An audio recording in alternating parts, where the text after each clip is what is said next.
Hello friends, welcome to Yoga's Kitchen. તો આજે આપણે આવી મસ્ત મજાની પાણીપુરી બનાવવાની છે. તો ચાલો આપણે એની રેસીપી જોઈએ. અને વળી પાણીપુરીનું નામ પડે એટલે બધા ગર્લ્સને અને લેડીઝને તો બહુ જ મજા પડી જાય. તો ચલો આપણે હવે એ રેસીપી સ્ટાર્ટ કરીએ. પાણીપુરી મસ્ત મજાની ટેસ્ટી બનાવીએ, જે ફાઇનલી આવી સરસ મજાની ટેસ્ટી થઈ જશે અને એમાં પાણી નાખીને ખાવાની બહુ જ મજા આવશે. બહુ મસ્ત મજાની ટેસ્ટી બની ગઈ છે. તો ચાલો આપણે હવે એ રેસીપી સ્ટાર્ટ કરીએ. પાણીપુરી માટે 4-5 કલાક પહેલાં ચણા ગરમ પાણીમાં પલાળી લીધા છે, એટલે જુઓ ફૂલી ગયા છે. હવે એને બાફવાના છે કુકરમાં. હવે બટેટા અને ચણાને કુકરમાં બાફી લેવાના છે. 6 વિસલ વગાડવાની છે. થોડું પાણી નાખી દેવાનું છે. અડધા ગ્લાસ જેટલું પાણી નાખી દઈએ. 1 ટેબલ સ્પૂન જેટલું મીઠું નાખી દઈએ. અને બટેટાની છાલ કાઢીને જ નાખ્યા છે, બંને સાથે બાફવાના હતા એટલા માટે. તો ચણા બટેટા લો મીડિયમ ફ્લેમ પર બફાય છે. તો ફ્રેન્ડ્સ, બટેટા અને ચણા બફાય છે ત્યાં સુધીમાં પાણી બનાવી લઈએ. રેગ્યુલર પાણી માટે ધાણા ભાજી લેવાની છે, લીમડો, ફુદીનો, લસણ, આ તીખી મરચી છે, આ મોડું મરચું છે અને આ આદુનો કટકો છે. આ બધું લઈ અને રેગ્યુલર પાણી બનાવજો, બહુ મસ્ત ટેસ્ટી બનશે. ચલો પહેલાં બધું ધોઈ લઈએ. ચોમાસું છે તો બધામાં માટી ચોટેલી હોય છે, તો 5-1 મિનિટ આ બધું આવી રીતે પાણીમાં પલાળી દેવાનું, પછી વ્યવસ્થિત ધોઈ લેશું. તો ફ્રેન્ડ્સ, હવે ફરીથી પાણીમાં વ્યવસ્થિત ધોઈ લેશું બધું.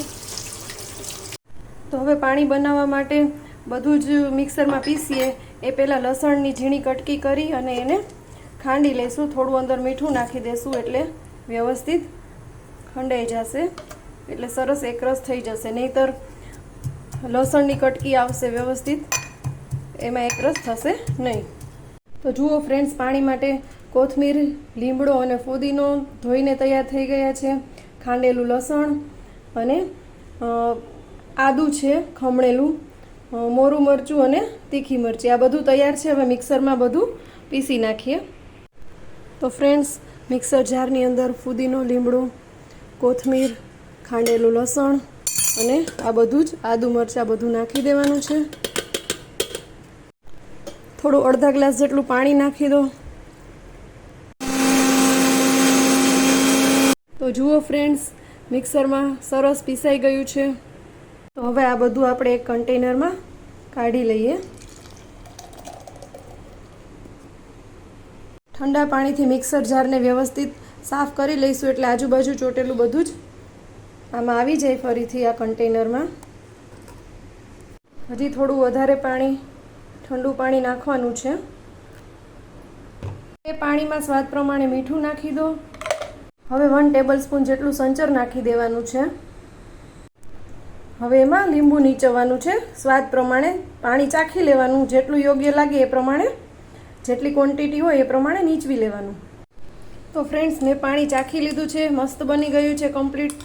તમારે ચાખી લેવાનું સ્વાદ પ્રમાણે, જે કાંઈ ઘટતું હોય ક્વોન્ટિટી જેટલી હોય એ પ્રમાણે મીઠું, લીંબુ નાખી દેવાના. તો ચણા અને બટેટા બફાઈ ગયા છે. હવે આપણે એને ચાયણીમાં નિતારી લીધા છે, જેથી વધારાનું પાણી નીકળી જાય. તો ચલો બટેટા અને ચણાનો મસાલો બનાવવા માટે સૌથી પહેલાં આ રીતે બટેટાને દબાવીને એનો ભૂકો કરી લઈએ. તો ફ્રેન્ડ્સ, હવે બધો જ મસાલો આમાં નાખવાનો છે. હળદર તો થોડીક જ નાખવાની છે. પછી ધાણા જીરું નાખવાનું છે.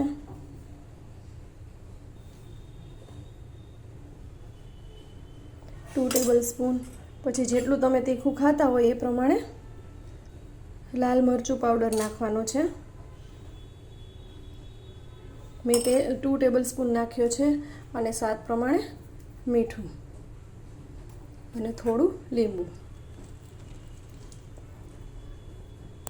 મસાલામાં થોડું સિંગ તેલ નાખજો, એટલે મસ્ત ટેસ્ટ આવશે. હવે મસાલાને વ્યવસ્થિત મિક્સ કરી દેવાનો છે. તો પાણીપુરી માટેનો મસાલો રેડી થઈ ગયો છે. તો જુઓ ફ્રેન્ડ્સ, પાણીપુરી રેડી થઈ ગઈ છે. ચણા બટેટાનો મસાલો, સેવ, ડુંગળી, પાણી અને પૂરી તૈયાર લીધેલી છે. તો બહુ મસ્ત મજાની ટેસ્ટી પાણીપુરી બની ગઈ છે. તો જુઓ ફ્રેન્ડ્સ, મસ્ત મજાની પાણીપુરી બનીને તૈયાર થઈ ગઈ છે. હવે એમાં થોડું પાણી નાખી અને આપણે ખાઈ શકીશું એકદમ મસ્ત મજાની ટેસ્ટી પાણીપુરી. જો તમને મારી આ રેસીપી ગમતી હોય તો મારી ચેનલને લાઇક, શેર અને સબસ્ક્રાઈબ કરજો. Thank you.